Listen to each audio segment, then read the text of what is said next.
I fully expect the Bush tax cuts to expire for everybody. I think that's the Really? I think that's the White House game plan. Why?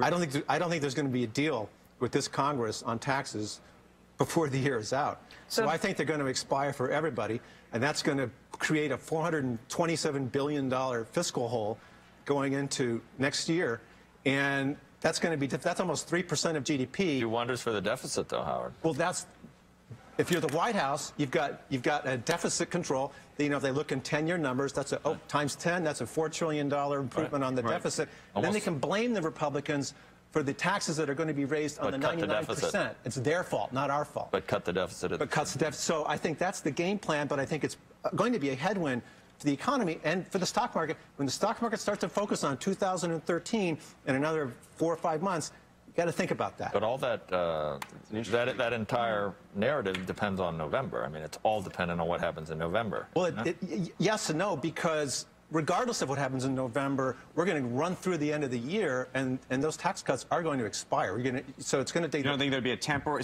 they would vote temporarily to extend them temporarily until the new administration? If the new administration for extending things a month, a couple weeks at a time. Well, I hope that's the case because it's going to be, and that's not including those sequestered cuts that was part of the deal last August. So that's on top of the $427 billion fiscal What does hole. that do to your economic growth forecast for 2013?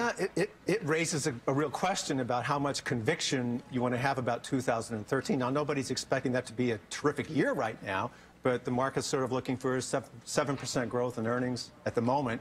GDP growth, you know, let's call it 2 plus or minus. Yeah. Not a great year, but that's my whole point.